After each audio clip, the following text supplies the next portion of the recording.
It is no surprise that the world of Pokemon is enriched with some of the most colorful species in the galaxy cluster of gaming. Each of these remarkable beasts have some sort of inspiration behind their creation, whether they are derived from earthling biotic factors, inanimate objects that people just love, or the majesty of mythological creatures throughout history. Pocket monsters are truly the epitome of creativity. One category of Pokemon that is guaranteed to ooze in artistry is with no doubt the legendaries. Time and space, life and death, yin and yang, and the list goes on.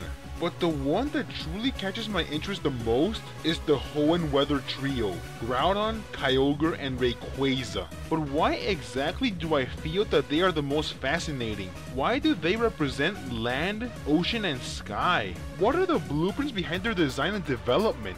By using the knowledge that is scattered widespread around different documents all over the internet, and by single-handedly playing these games individually, I will find the character development, I will find the sources of inspiration, and I will answer one question: who are Groudon, Kyogre, and Rayquaza? So let's get started with the continent Pokemon, Groudon. Its name is likely a combination of the English word ground and Spanish word don. Don literally translates to Lord.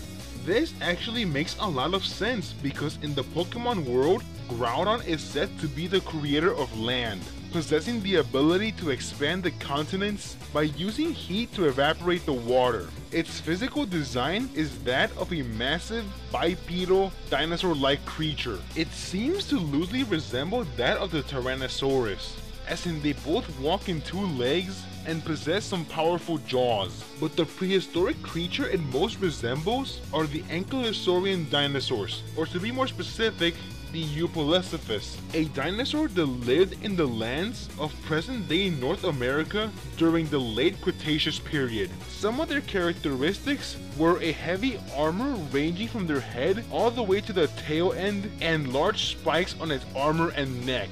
Groudon also garners thorns around its neck and seems to carry a heavy-looking armor on its back.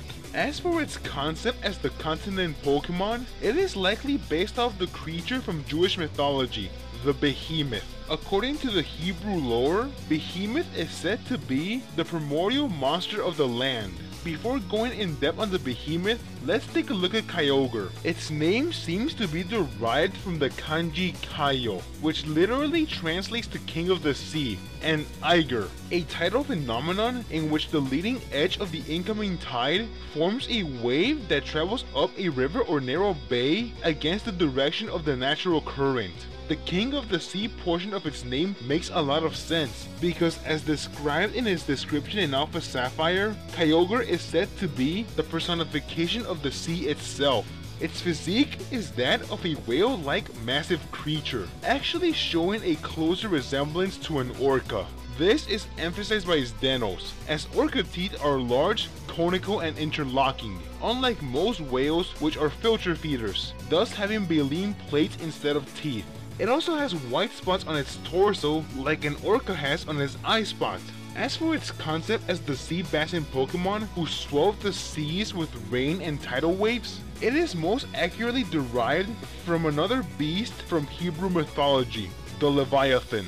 As the Behemoth is the monster who dominated the lands, Leviathan is the unconquerable monster from the sea. As for the relationship between the two, there exists a lore revealed in Omega Ruby and Alpha Sapphire that explains that Groudon and Kyogre once fought a tremendous battle over an overflowing of natural energy in the world. And in comparison, in Hebrew mythology, the Behemoth and the Leviathan underwent a colossal duel that ended in both of their demise. And lastly, we come to Rayquaza, the sky-high Pokemon. Its name can be derived from two sources. The first being to Rakiya, the Hebrew word for firmament, and the second being a combination of the characters Retsu, Ku, and Za, which can be taken to mean one that sits in the ferocious heavens. Rayquaza serves the role of the guardian of the atmosphere. This is probably based off another creature from Hebrew mythology, Ziz, the massive griffin-like winged creature that stands as the unconquerable colossus of the sky.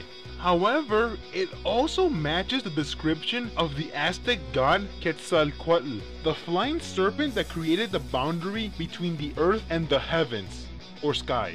The world of Pokemon has always been an interesting one, but I can almost always count on the legendary ones to grant gamers with trivia-rich character designs. This wraps up this Blueprints episode. I hope you enjoyed it. If you want to see more on this series, click on the annotation for the full playlist.